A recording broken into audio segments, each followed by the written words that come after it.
All right, let me shift over to the Dolphins, which was the conversation we were having. So my Yeah. point to Clay was I don't Hmm. see how this team can be mediocre if you've got a creative head coach, which I think Mike McDaniel is. Clay brought up a good point that maybe he's been exposed a little bit and not able to, they've met the right hook and he doesn't have a left hook. But with Right. Tua and Tyreek and Jalen Waddle and Minka now on defense, and they've Devon Achan, I'm a big fan of his. They've added Ollie Gordon in the draft, who I think is going to be really good. I don't know. I feel like they're a better than mediocre team. Here's the thing, Hawk. The reality is, if you look at the NFL in general, everybody feels exactly how you feel. Okay, outside of a few teams in the sport that feel like they're just not ready to compete, and there's maybe a handful of those or so, maybe 6 or 7 max. The other 20, whatever, 6 or 7 teams, they believe they're in it. They believe just what you believe. As a matter of fact, let's do it this way. Let's just say there's a handful that believe that they don't have a shot to do anything, right? So that's now we're down to 27 teams. There's probably 7 teams that legitimately feel like there's no question we should be the favorite to win the Super Bowl. So now we're down to 20. There's 20 teams that think like you, that think, well, better than mediocre. If we get a couple bounces, we've got some good players. Everybody's got good players. Coaching has never been better than it is right now in the NFL, much like the NBA, to be honest with you.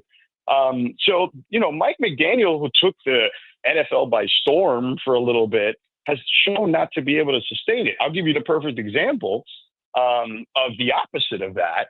The guy where I live in LA, Sean McVay, came in as the youngest coach in the NFL. And outside of a year where literally his entire offense was decimated with injuries, Stafford, all 5 offensive linemen, he's had a winning season every year, and he's been to 2 Super Bowls and won a Super Bowl. And last year, if you look at it, even with a young team, a team whose defense cost them only $24 million total, they were a play or 2 away from beating the Eagles in Philadelphia in the playoffs. So, he's shown you that he's got a left hook, right, and a right hook, whereas McDaniel does not. And when you look at this Dolphins roster, who's going to cover anybody in the secondary? Like you mentioned, Minka Fitzpatrick, but who are the corners on this team? As in a league where you're throwing the ball more, there's nobody out there that makes you feel confident that they're gonna stop anybody. Big rush from the front 7, ball never gets thrown. Oh, come on. Let's be honest. Even nowadays, guys are getting rid of the ball in like 2.5 seconds or less. It's not as easy as you think, So, and Tyreek seems to not really want to be there. I mean, maybe I'm wrong, and I'm sure if Drew's listening, he'll say something on Channel 7 that's not accurate. But, I just think that, or is it 7.2 now? I don't know what channel he's on these days. As weird as It's that's going to be. 7. It's ABC is now like 18.1. Yeah, whatever's happening down here is super weird. But nonetheless, like Tyreek, that thing was weird. He wanted out. Now he's here. It doesn't feel like he's super comfortable in his position. I mean, Tua's falling out the team, basically. It's a weird dynamic right now. I still think that they're probably the second or third best team in their division, because I just don't think the division outside of Buffalo is very good. I think the Jets are not going to be great. And I think the Patriots are still about a year away from being better. But that's the Patriots are about to lap the Dolphins again, which is kind of crazy. So do you buy into the fact that this team needs to be tougher, Sedano? Because it sounds to me like you're basically saying, hey, you don't think the head coach is necessarily an outstanding head coach, and you don't think that the actual roster that was built is very good. And that's why this team is just what they're going to be, which is mediocre at best. But I think the bigger narrative surrounding the Dolphins is the fact that they're not a tough team, that they can't play against the tough teams, that they're soft. Do you buy into any of that? Is that why this team is struggling to compete with the best teams? Or again, you just think it's a talent issue? So I would never call grown men of that size soft, okay, especially ones that collide for a living. So that's definitely not the case. What I would say is, yes, it's a talent deficiency. I mentioned the corners. Who's blocking for Tua? Okay, this offensive line has been in flux for the entirety, basically, of the McDaniel era. And you could probably go further back than that. Longer than the McDaniel era. Yeah. Right. But I'm just saying most recently in this recent build, like it hasn't ever been good, I would say. But yeah, I mean, we could go back to Jake Long in 2008 or whatever the hell that they've been trying to fix the offensive line. So yeah, if you can't block for the quarterback, who unfortunately, it's not a skill thing with him, it's just the fact that he can't stay healthy because they can't block for him. So his availability is always in question.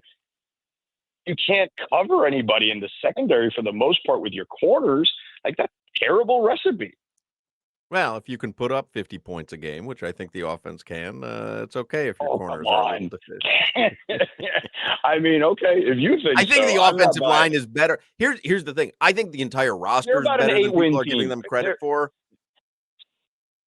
Say that again? You think their offensive line is better than I think people are giving them you're credit going to for? see like Patrick Paul this year. It seems like Patrick Paul is coming into his own.